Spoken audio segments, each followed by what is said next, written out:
Happy Sabbath, everybody. Today, we went to Lakewood Seventh-Day Adventist Church. I thought we'd opt for a change in scenery today. Fun fact, we're at church, but it's not Sunday. It's Saturday. It's the Sabbath day. Saturday. Stupid.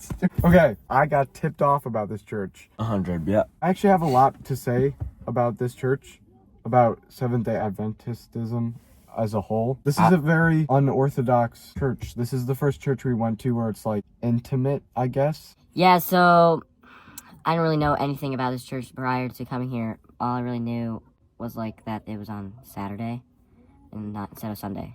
You walk in, right in front of the door when you walk in, there's the 10 Commandments. How would you describe like the layout of this church? Because I felt like it was kind of strange. You'd think of a church being very like rows and rows of people. Pastor, preacher, priest, shepherding the flock. There wasn't like a pastor. This is more, I use the word intimate, and I feel like there's a better way to describe it. It's kind of like chill. Very like get together based. We come together communally to worship. There was arches, but they were like windows. There was like a room, but there was a glass like wall, but it was like arches. There was also, it was 2 stories, so on the second story there's like open arches, and there's like a glass part that like makes sure you don't fall off.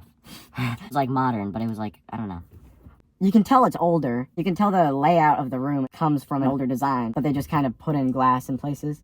There's no crosses anywhere in the church. And they had the Protestant Reformation flag, which is weird, and I'll get to that later. I don't think they did this on purpose, but even the Protestant Reformation flag was folded in a way where you couldn't see the cross. And so even if it's an accident, like just an environment where you can't really see a cross wall in church, it's a little bit weird, but not like something you think about, a subconscious thing you don't even notice, but it does affect you a little bit. This is the first church we've been to that didn't have a pastor. The main person who led the service, she just kind of like announced what was going to happen next throughout the service. There was the thing of worship God through prayer. Yeah. She brought the microphone and handed it to people, and they would talk about a story from the week, or one guy sang a song. It's definitely unorthodox. I've never seen anything like that before. I was like, wow, that's pretty interesting. We should just straight go into Ellen G. White. Do you know who Ellen G. White is? Not even a little. She was this woman. Depends on who you ask. They could call her a prophetess. I was told you can think of her as kind of like C.S. Lewis in a way. She writes things with spiritual mass that you can chew on. Ellen G. White and her husband James started out as Millerites, followers of William Miller, who predicted Jesus would return in 1844. When that prophecy failed, the great disappointment, most people left. But a small group, including the Whites, believed the date was right, but the event was misunderstood. From that remnant, the Seventh-Day Adventist Church was born. At 17, Ellen White began claiming visions from God. Adventists believed she had the gift of prophecy, so she's called a prophetess, not above the Bible, but inspired to guide the church. She wrote extensively on end times and the second coming, the great controversy, the life of Jesus, the desire of ages, personal faith and devotion, steps to Christ, health and lifestyle reform, education and mission work. Her visions and writings shaped Adventist beliefs, institutions, and identity from the start.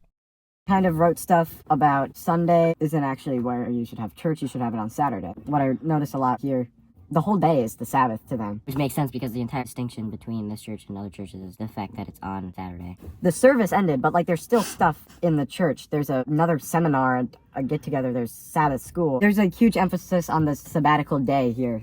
This type of church can be easily misrepresented as Protestant. And in the sense of like, Not the Catholic Church, yeah, it's more Protestant. but if you were to consider Protestant as Part of the Protestant Reformation, or with ties to the Protestant Reformation, this wouldn't. It ties back to a different movement in history called the Restorationist movement, like 19th century America. So in the early 1800s, a lot of Christians in America started saying, the churches today are too divided and full of tradition. Let's just go back to original New Testament church. That idea is what we call the Restorationist movement.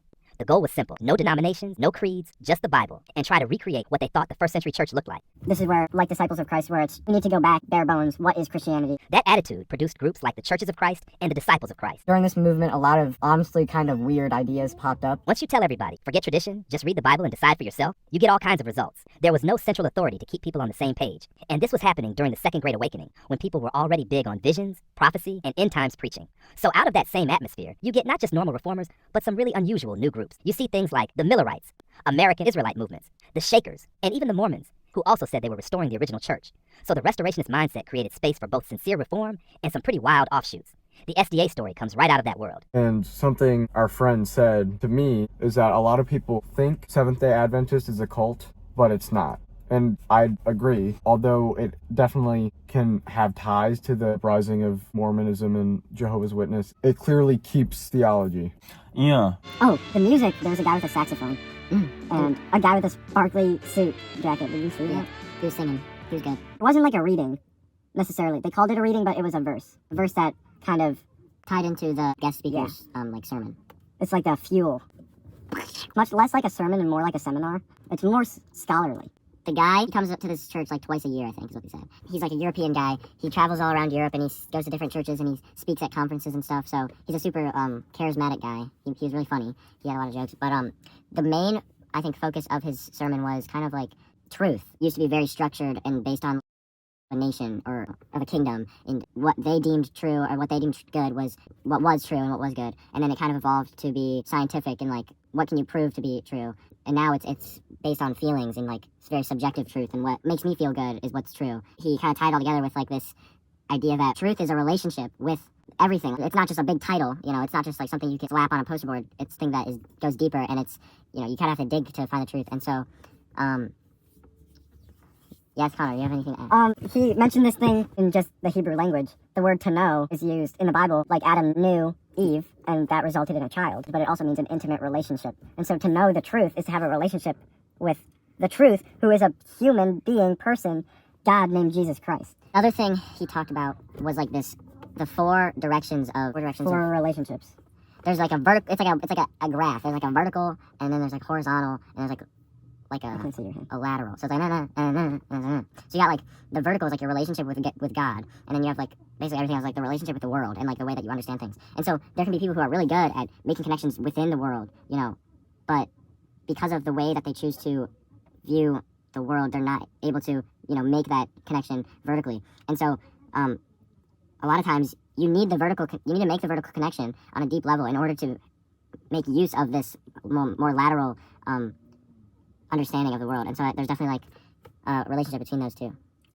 I don't even know if that made any sense. But another thing, when he was talking about Constantine, he mentioned that Constantine kind of changed the church and kind of broke it. In reality, Constantine had the Council of Nicaea, and he didn't like say this is this and this is that. He saw how like Christianity was so big, and there's people saying some things and people saying other things, and he's got everyone together and say, okay, figure it out.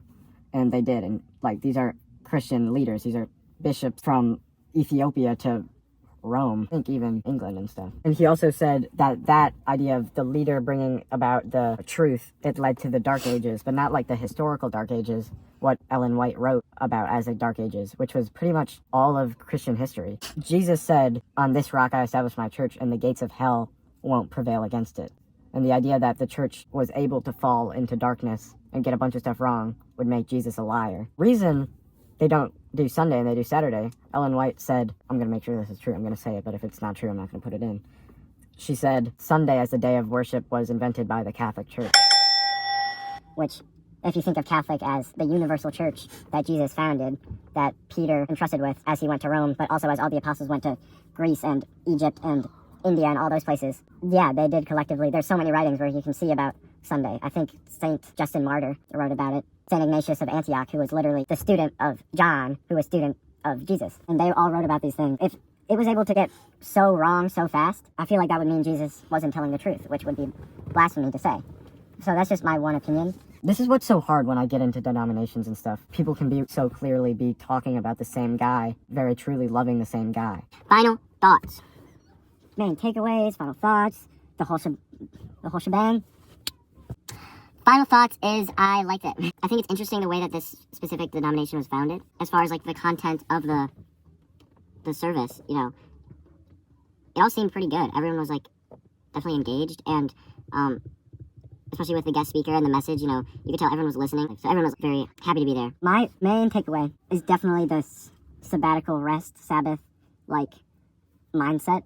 I feel like there's often churches that'll just like kind of not take the rest part into it. And here they have the whole day. Like Sabbath day is a whole event here. They have the lunch afterwards. They have another talk. They have the Sabbath school. I talked about this earlier, but like this is definitely the thing I mainly took out of it. Just the idea of rest. I feel like Sabbath rest is something a lot of Christians take for granted. Next week, we'll be going to West Shore Unitarian Universalist Church.